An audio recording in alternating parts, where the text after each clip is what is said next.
I never thought I'd be that person. You know, the one who sacrifices everything for love only to end up completely blindsided and betrayed. But here I am telling my story like it's some kind of bad Netflix drama. Except this was my life. And it all started with a guy named Drake. We met in the most cliché way possible, at a college party. I was a junior studying business and working part-time at a coffee shop. He was in his first year of pre-med, barely scraping by, and honestly, I thought he was charming in that lost puppy kind of way. He was tall, soft-spoken, and had this quiet intensity that pulled me in. He talked about his dreams of becoming a doctor, of saving lives, of making a difference. And I was smitten. Completely. Our first real date was simple. Just pizza and soda in his cramped apartment while he vented about anatomy exams and dead-end jobs. He told me he couldn't afford to fail, that becoming a doctor was his only way out of the life he came from. I listened. I supported. I believed in him. Looking back, that night was the beginning of a very long story I should have walked away from. By the time we hit our second year together, I had picked up another job to help cover our bills. Drake's hours were consumed by labs and hospital rotations, so I became the one who cooked, cleaned, paid rent, and kept everything running. I told myself it was temporary, that it would all be worth it once he graduated. Once he became the doctor he promised to be. I still remember the day he got into med school like it was yesterday. He cried in my arms, thanking me over and over. Told me he couldn't have done it without me. Said I was his rock, his angel, the reason he'd keep going when things got hard. It was one of the happiest days of my life. Stupid, right? I even took out a small personal loan to help him buy books and prep materials. I moved into a smaller apartment so we could save money. Gave up my dream of opening a boutique because we needed stability more than I needed ambition. My parents raised their eyebrows, friends pulled away, but I didn't care. He needed me, and I loved him. That was enough. Or so I thought. For years I watched him grow. His knowledge, his confidence, his connections. Meanwhile I stayed in the same place. Working late. Budgeting every cent, holding him up like I was some kind of emotional crutch. And I never asked for anything in return. Not a ring. Not a promise. Just appreciation. But that's not how this story ends. Because after everything, after the sacrifices, the tears, the long nights, he repaid me in the cruelest way imaginable. And it all came crashing down on the day he graduated. You'd think that being with someone chasing their dream would feel inspiring. Like you're building something together. Like all the sacrifices mean something. But the truth? It felt like I was carrying both our lives on my back, and the weight never got lighter. Drake was in med school now. Full-time. And when I say full-time, I mean all the time. He was either in class, studying, or at the hospital doing rotations. Which meant I had to be everything else. I was the cook, the cleaner, the scheduler, the therapist, the provider, the cheerleader. And slowly, without even realizing it, I stopped being me. I took a full-time job as an office manager during the day and cleaned Airbnb rentals at night. My friends would ask me to hang out and I'd lie, say I had plans, just so I wouldn't have to admit I was too exhausted or too broke to show up. I remember one night in particular. He was up late studying for a big exam and I was sitting on the bathroom floor crying silently because we were 3 weeks behind on rent, and the electricity bill had just come in. I had $23 to my name. 23. I texted my landlord to ask for an extension and called out of work the next day because I couldn't even think straight. Drake didn't notice. Didn't ask. Didn't even look up from his flashcards. When I finally told him I was struggling, he said, "It'll get better once I'm a doctor. Just hold on, babe." So I held on. Tighter than I should have. And the thing is, I kept telling myself I was doing the right thing. That love meant sacrifice. That this was what real relationships looked like. Tough times, loyalty, grit. But here's what they don't tell you. When you're the only one fighting for the dream, it stops being our dream. It becomes yours, and theirs is just a stepping stone. There were little signs even back then that something wasn't right. Like how he started dressing differently, fancier, more expensive clothes. I'd compliment him and he'd brush it off like it was no big deal. Or how he suddenly got secretive with his phone, turning it face down during dinner, always on vibrate. I brushed it off. Told myself I was being paranoid. Even when I found a receipt for dinner for 2 at a restaurant I knew we couldn't afford. He said it was for a mentor. I wanted to believe him. I really did. Because I had invested too much to even consider the possibility that he was lying. I had built my entire life around his future. And if that future didn't include me, what did I even have left? Still, I pushed the doubts aside and kept showing up. For him. For us. But the cracks were getting harder to ignore. And graduation was getting closer. I remember thinking, just make it to the finish line. Just hold out a little longer. Everything will be worth it soon. God, I wish I could go back and shake that version of me. The one who believed that love was a debt you paid with your entire soul. Because the finish line? It wasn't the beginning of something beautiful. It was the start of my greatest heartbreak. If you've ever been gaslit by someone you love, you'll know exactly what I mean when I say, it messes with your entire sense of reality. It doesn't happen all at once. It's not loud. It's slow, quiet, drip by drip until one day you're staring at the truth and it doesn't even look familiar anymore. That's how it felt with Drake. Things between us had gotten weird. Subtle shifts. Little cracks. But when I brought them up, he made me feel like I was the problem. Like when he started getting phone calls late at night. I'd hear the phone vibrate, see the screen light up. He'd glance at it, silence it, and say, hospital stuff. At first, I didn't question it. He was deep into his clinical rotations after all. But then I started noticing that he'd take his phone into the bathroom with him. Wouldn't leave it out when he went to sleep. Password changed. Notifications hidden. I asked him about it once gently and his whole face shifted, like I'd insulted him. What, you don't trust me now, he said. After everything we've been through? Made me feel awful. I apologized. Told him I didn't mean anything by it. That I was just tired. Stressed. Hormonal. I even laughed it off, like my gut hadn't just screamed something's wrong. But I knew better. Deep down I knew. Another time I found a silver bracelet under the passenger seat of his car. A delicate one, definitely not mine. I held it up, asked about it, and he said it belonged to his study partner. She'd apparently taken off her jacket and it must have slipped off. I stared at him for a long time, trying to decide if I believed him. I wanted to. God, I wanted to. He leaned in, kissed my forehead and said, "You're acting jealous again, babe. You know that's not a good look on you." That line. Not a good look on you. Stayed with me. I wish I could say that was the moment I left. That I stood up for myself. That I saw it for what it was. But I didn't. Because when you've built your life around someone else's success, you stop asking questions that might break the fantasy. So I buried it. Instead I doubled down. I cooked more. Flew more. Tried harder. I even bought him a new stethoscope, had it engraved with his name. He didn't even say thank you. That was around the same time he stopped calling me babe, and started calling me Alma more. I know that sounds small, but if you've ever had someone fall out of love with you slowly, piece by piece, you'll understand. The intimacy was fading. The warmth. The gratitude. I started sleeping alone more nights than not.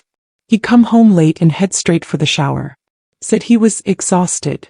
Sometimes I'd wake up and the couch was empty, he just hadn't come home at all. But every time I gathered the courage to ask him directly, "Is there someone else?" He'd shake his head, look at me like I was crazy and say, "You need to stop watching so many soap operas." And somehow I believed that too. Because love isn't just blind. It's deaf. It's dumb. It's desperate to hold on to what used to be, even when what is burning to ash right in front of you. I didn't know it yet, but the woman he was cheating with, she wasn't just some random hookup. She was someone I'd meet face to face on the day he graduated. And I'd find out just how long they'd been laughing behind my back. You'd think I would have felt proud. I mean, I had spent the last 6 years of my life supporting this man. Financially, emotionally, spiritually. And now here we were. Drake was finally graduating from medical school. I should have been thrilled. I should have been standing in the crowd with tears in my eyes, screaming his name like the proud partner I had been through every sleepless night, every panic attack, every overdue bill. But something inside me felt off that entire day. A heaviness I couldn't explain. Still, I put on my best smile. Wore the dress he once said he loved. Did my makeup even though I hadn't slept. I ironed his shirt that morning. Left a note on his desk that said, "We did it." I made breakfast and he barely touched it. Said he had to leave early to meet his classmates. I kissed his cheek and he flinched. Like even that was too much. The ceremony was packed. Families cheering, cameras flashing, students in caps and gowns taking selfies. I stood in the back because there weren't enough seats. I didn't mind. I was used to being behind the scenes by then. I watched him cross the stage. I clapped, took pictures, even screamed his name once. He didn't look up. Later there was a reception. I had organized a small party at our place with some friends, a cake and decorations. I'd saved for weeks, cutting corners, skipping meals, budgeting every penny. He said he'd meet me there after drinks with his classmates. Told me not to wait up. Said, "Don't be all clingy today, Alma. This is a big deal." I should have known. But I was still holding on. So I waited. And waited. Guests arrived. Everyone was asking, "Where's Drake?" I smiled and lied. "He's on his way." I cut the cake without him. People left. I cleaned up the dishes alone. It was almost midnight when I decided to drive past the bar he said he'd be at. I wasn't trying to catch him. I just wanted to feel close to him. I wanted to see that he was really celebrating. I parked outside and scanned the crowd from my car window. The music was loud, people were dancing, laughing, drinking, and then I saw him. In the back corner, pressed up against a wall, lips locked with another woman. She was beautiful. Feet.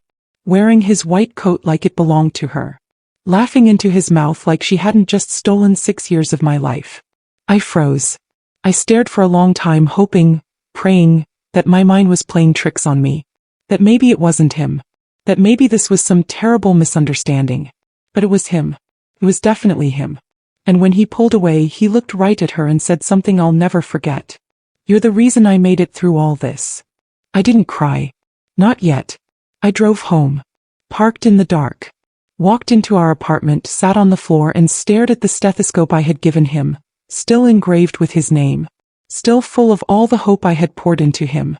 That was the night I stopped being us. The night I stopped being his. He came home hours later, smelling like cheap perfume and expensive whiskey. Saw me sitting there. Didn't even flinch. I asked him one question. "How long?" He didn't lie. Didn't stumble. Just said, "A few months." Asked him why. He shrugged and said, "I don't know. She understands me in a way you just don't anymore. You were always so busy stressing about money and bills. You made everything about survival. She makes me feel alive." And then the final blow. "Let's not make this dramatic. You've served your purpose." I didn't speak. Didn't scream. I just got up, went into the bathroom, locked the door and sat on the edge of the tub until the sun came up. And that morning, as the first light hit my face and my body ached with the weight of everything I had lost, I made myself a silent promise. You will not break. You will rise. And one day he'll wish he had never underestimated you. The day after his betrayal, I did something I hadn't done in years. I slept. And when I woke up, the apartment felt different. Quieter. Colder. Like it knew something sacred had been shattered inside me. Drake was gone. Probably with her. He hadn't left a note. No apology. No guilt. Just vanished like 6 years of my life had been a temporary lease he was done paying for. I stayed in bed for a whole week. I called in sick to work. Turned my phone off. Ignored my landlord's knocks. My body was heavy like my bones had soaked up all the pain I'd ignored for years. I cried in ways I didn't know were possible. The kind of crying that leaves your throat raw and your face swollen. Everywhere I looked was a reminder. The coffee mugs he liked. His books on the shelf. The stethoscope I gave him still sitting on the table, now a symbol of my stupidity. And then came the messages. People who had been at the bar. People who had seen him with her. People who said they had a feeling. Even his cousin messaged me. "I didn't want to get involved, but he's been with her for a while. We thought you knew." No one said sorry. No one stopped it. They just watched. I was humiliated. Betrayed. Angry. But more than anything, I was ashamed. Ashamed that I'd given up everything for a man who didn't even flinch when he broke me.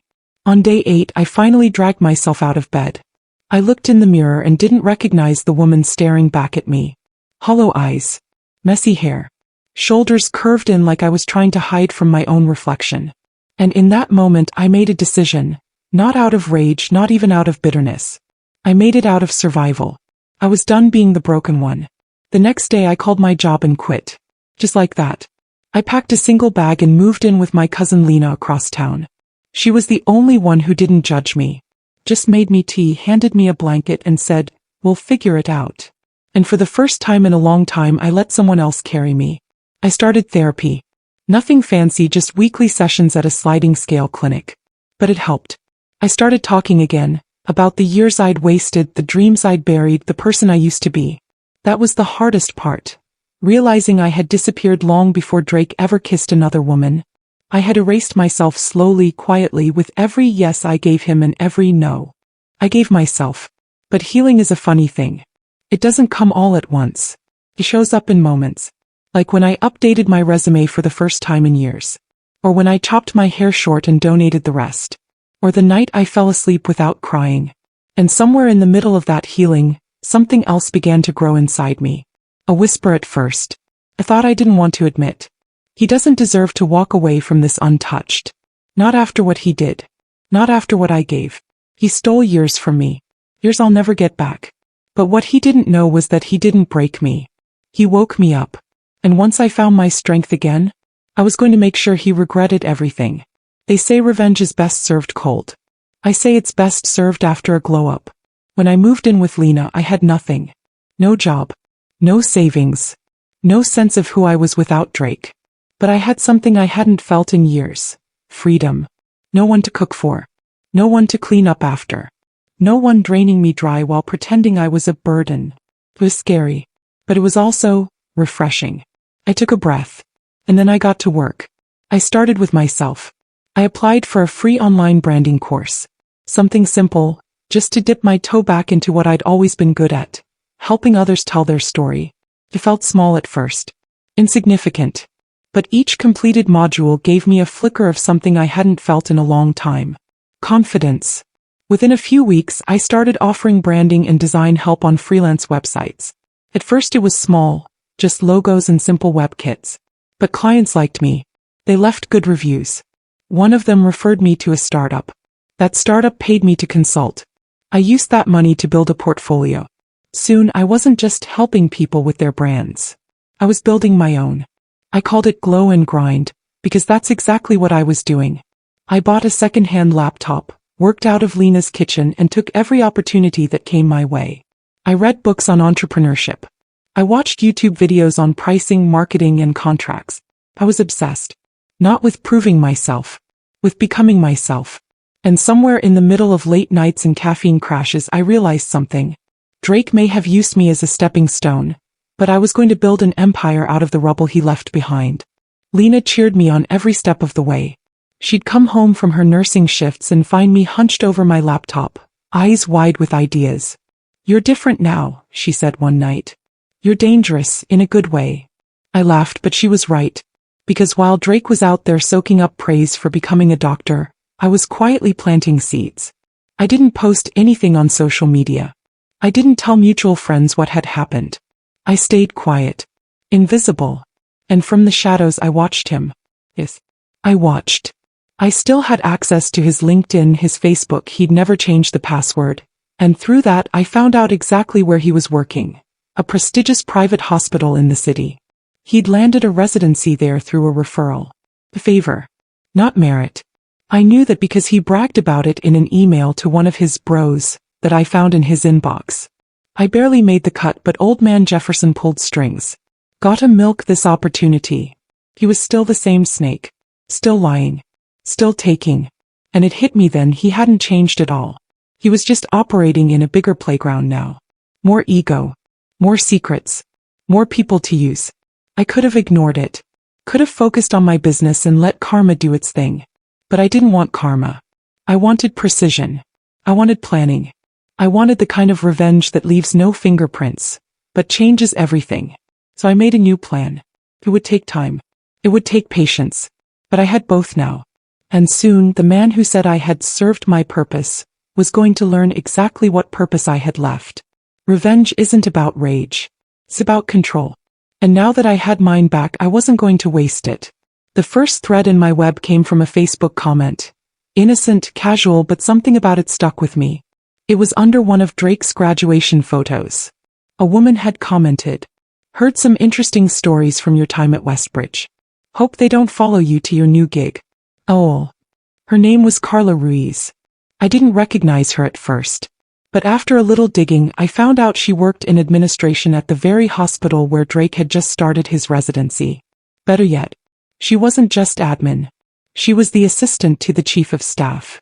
I didn't reach out right away. That would have been sloppy. Instead, I studied her. Found out she volunteered at a women's business conference every year. Found out she ran a side hustle consulting small businesses. That was my in.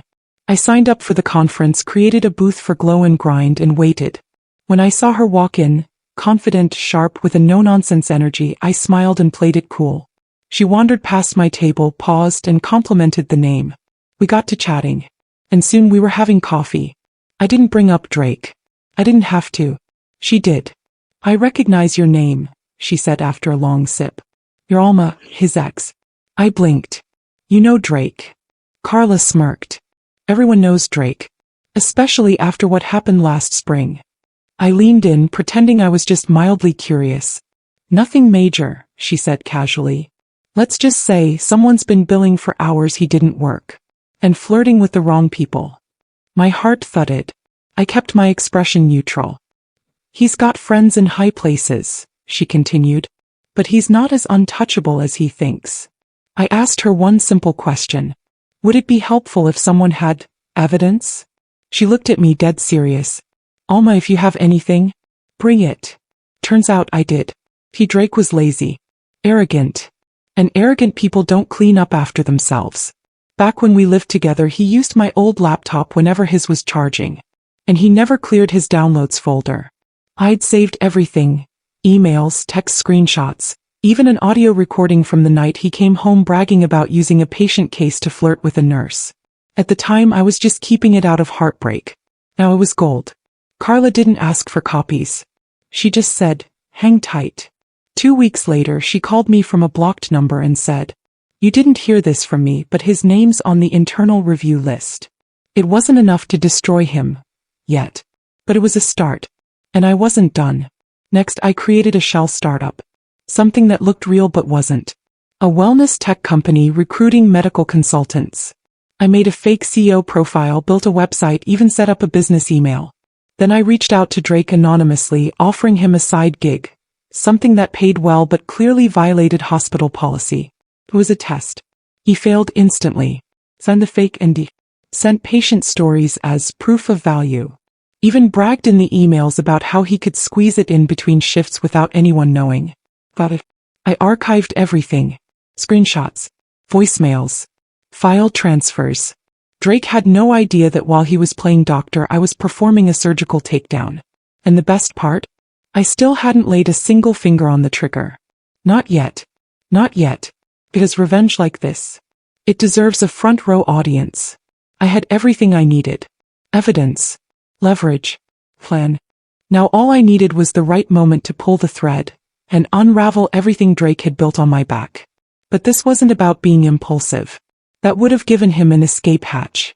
And I didn't want him to slip away. I wanted him to fall. So I waited. While he posted smug Instagram photos in scrubs, captioned from the bottom to the oar, I stayed in the shadows building momentum. Every move he made I already knew. Because, remember? He never changed his passwords. One afternoon while checking his email, I saw something that made me freeze. An invitation to a black tie charity gala. A hospital-sponsored event with major donors, press coverage, and board members in attendance. And guess who was listed as one of the rising stars of Westbridge Hospital? You guessed it, Drake Lawson. It was the perfect stage. And I was going to steal the show. Here's what I did. 1. I sent an anonymous tip. I emailed the hospital board using an encrypted account, attaching copies of the patient records Drake had sent to my fake startup. I included timestamps, IP logs, and the NDAs he signed. I didn't sign my name. Didn't need to. I just titled it, Urgent. Confidential patient data shared outside network by resident. I knew they wouldn't act right away. Bureaucracies move slow. But that's what made this so delicious. Because they wouldn't cancel his gala appearance until they verified the data. And by the time they did, the story would already be out. 2. I reached out to the press. Local health reporters. Whisper networks. One anonymous tip at a time, I spread the story. Rising medical star accused of leaking patient files to unlicensed companies. No names, of course. Just bait. 3. I bought a dress. Not just any dress. The dress. Black velvet. Backless. Sharp neckline. The kind of dress that made you walk differently. Breathe differently. And when I walked into that gala, My hair done, my head high, and my name on the guest list, thanks to a fake client connection. I didn't look like Alma the doormat. I looked like Alma the storm. Drake saw me the moment I entered. He froze. I smiled. Raised my glass from across the room. Watched his eyes widen in panic. Because deep down, even if he didn't know what I had done, he knew what he had done. And that's when the tremors started. First came a phone call. Then another. I saw him stepping outside, pacing. His fake composure cracking as the hospital board caught wind of the files. Of the emails. Of the contract. I walked past him once, slow and deliberate. He hissed my name. What did you do? I leaned in, soft as smoke. What I had to do. Then I walked away. The next morning his face was still all over the hospital website. By that evening it was gone. And by the end of the week an internal investigation had been launched and Drake had been suspended pending review. But I wasn't done. Because public disgrace was only part one. Next, I was going to burn down the illusion of the life he thought he deserved. There's a moment in every great takedown when the person who thought they were untouchable realizes they're not. For Drake, that moment came on a Wednesday. He had been suspended. That much I knew.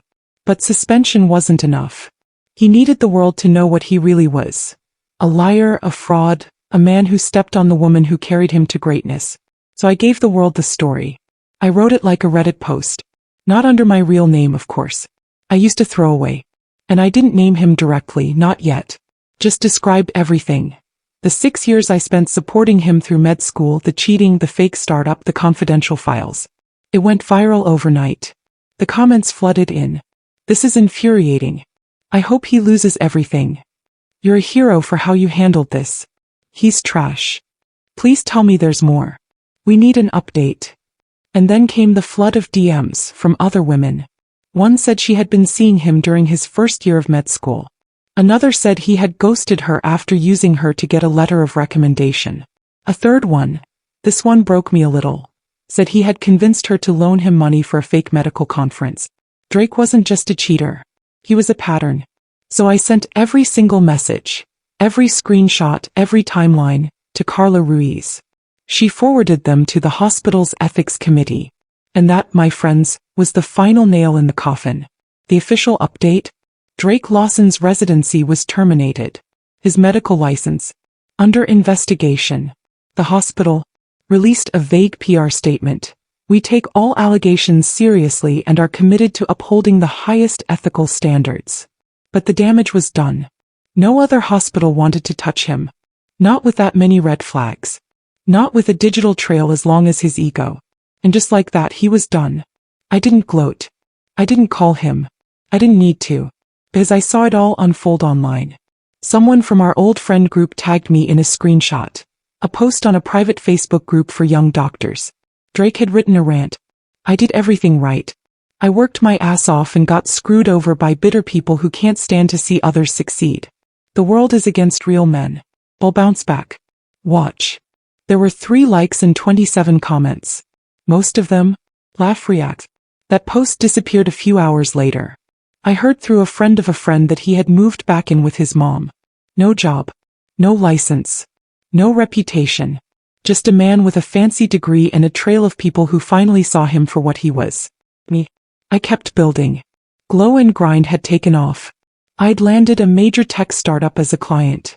I had money in the bank. Peace in my home. And joy I hadn't felt in years. But the best part wasn't the success. It was the silence. The absence of him. I no longer checked over my shoulder. No longer questioned my worth. No longer sacrificed myself for someone else's dream. I had my own now. And it was bigger, bolder, and more beautiful than anything he could have imagined. It had been nearly a year since everything unraveled. A year since Drake kissed his career goodbye. A year since I went from the girl behind the man to the woman he never saw coming. In that time, my life had completely transformed. Glow and Grind wasn't just a side hustle anymore. It was a full-fledged branding agency with clients from 3 continents. I had a team, a rented office space, and even a speaking engagement lined up at a Women in Business Summit. My name, my own name, was finally tied to something I was proud of. And the healing? It was real this time. Not performative. Not plastered on with lipstick and self-help quotes. I had cried the tears, faced the shame, sat in the silence, and rebuilt myself from the inside out. But the universe, as it tends to do, had one more scene to stage. It happened on a rainy Thursday outside a local grocery store. I was just grabbing snacks and almond milk. Nothing glamorous. Hair in a bun, no makeup, hoodie, joggers. I was walking toward my car when I heard a voice. Low, hesitant, familiar. Alma. I turned, and there he was. Only, not the Drake I remembered. He looked smaller somehow. Not physically but spiritually. His shoulders slouched, his clothes wrinkled. The sharp glint in his eyes, the one that used to slice right through me, was gone. We stared at each other for a long moment. He tried to smile. It didn't reach his eyes. You look good, he said. I nodded. Thanks. There was silence. Heavy. Awkward. The kind that made you aware of every breath. He cleared his throat. I heard about your business. Congrats. Really. I always knew you had potential. I almost laughed. Not bitterly. Just at the irony of him finally seeing me now that he had nothing left to offer, or take. How's your mom? I asked because I'm not cruel. She's helping me get back on my feet, he said. Been picking up shifts at a community clinic. Casually stuff. It's not ideal. He looked down at his hands. You know, he continued, I've thought about calling you, apologizing, explaining. I messed up, Alma. I know I did. I waited. Let him sit in it. I never should have hurt you. You didn't deserve that. And there it was, the apology I once begged for, cried for, bled myself dry for. But now it was just a sentence. A breeze in a storm that had already passed. I nodded once. Thank you for saying that, I said gently. But I don't need it anymore. He looked stunned. Like he'd expected me to cry. To yell. To need something from him. But I didn't. Because I was whole now. I smiled, not for him but for me. Well, I said, pulling my keys from my pocket. Take care of yourself, Drake. I turned and walked away, not because it was dramatic but because it was done. No fireworks. No vengeance speech. No final blow. Just peace. And that was the sweetest revenge of all.